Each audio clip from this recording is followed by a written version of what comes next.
There is more information about protein on the internet today than almost any other nutrient. And yet, the nutritional basic of protein are somehow still the most misunderstood thing. So clearly, something isn't landing. In today's episode of New to Digest, I'm going to fix that. Protein is not just a gym supplement. Let's get this out of the way first. Protein is not a fitness product. It is not something you need only if you work out. The gym crowd discovered it early. The rest of us are still catching up. Some of us still don't want to believe it is an important nutrient. Fact is, it is important. Every single cell in your body is built from protein. Not just the muscle, every cell.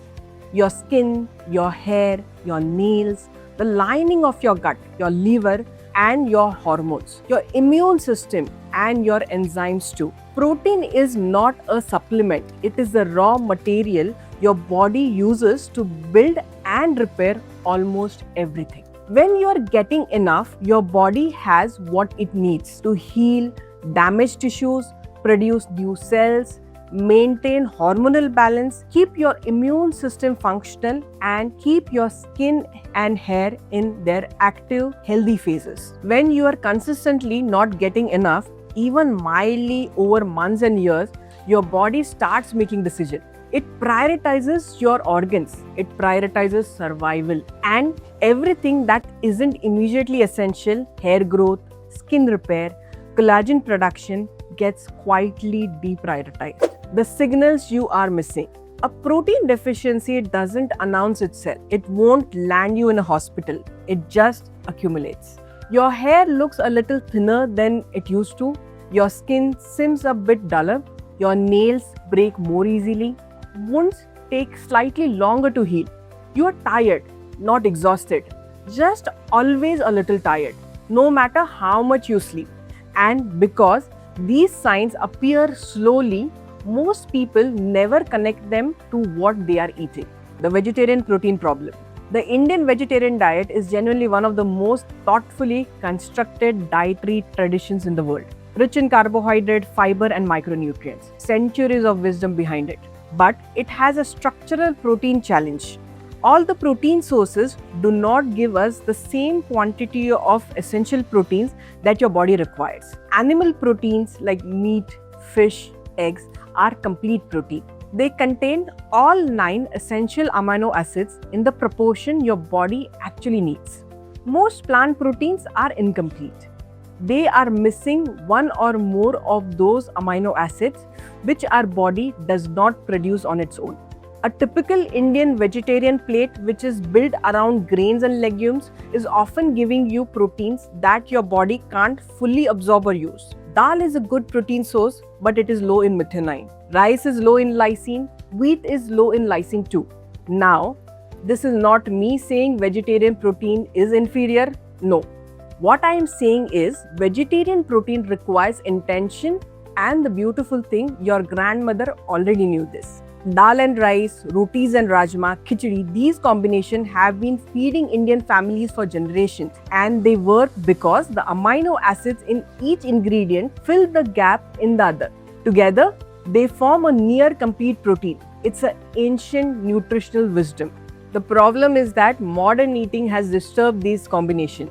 People eat dal less frequently, skip rice for roti, eat more processed food, and end up with protein sources that are neither adequate in quantity nor balanced in composition. How much do you actually need? Let's talk numbers. Cause people are shocked when I recommend how much they need per day.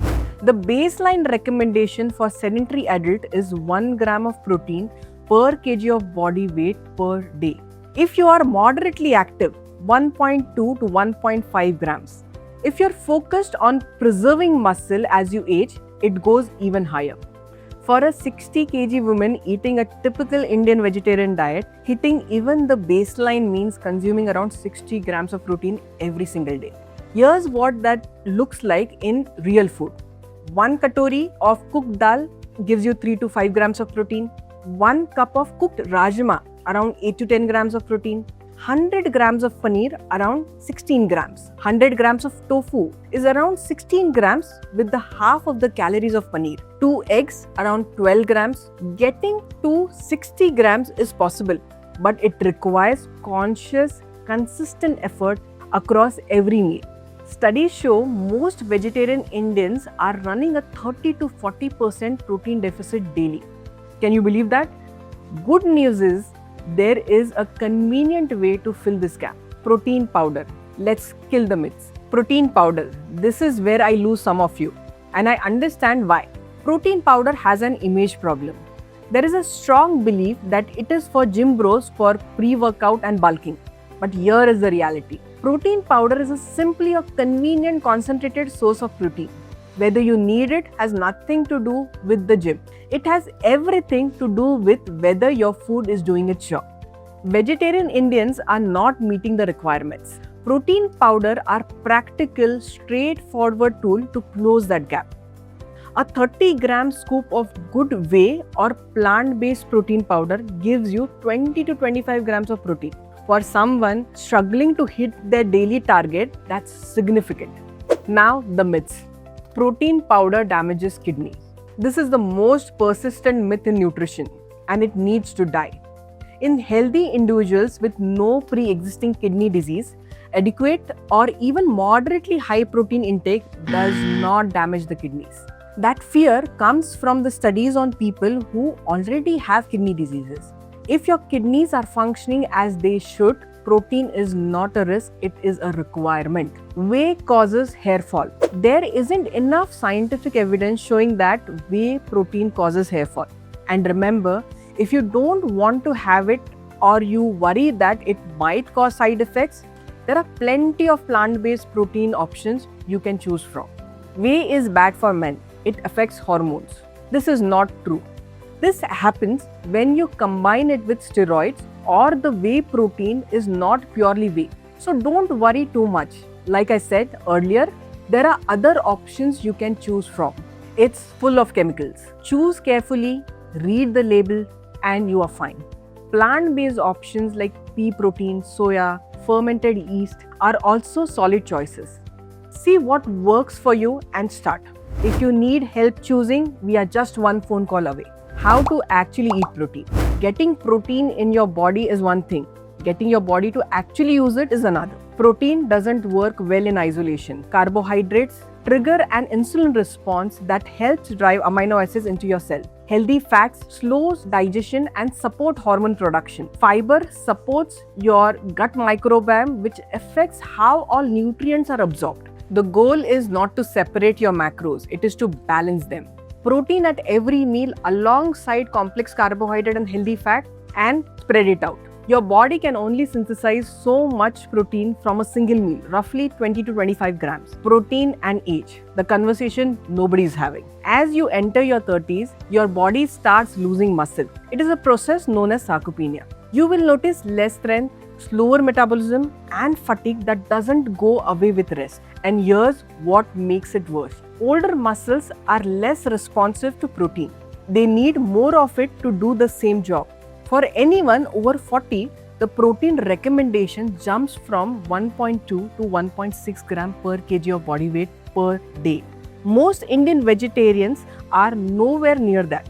This isn't about looking good anymore. It is about staying strong and independent as you age. Your skin and hair are paying the price. Collagen is a protein. It is the structural foundation of your skin, and from your mid-20s, your body produces less of it every year.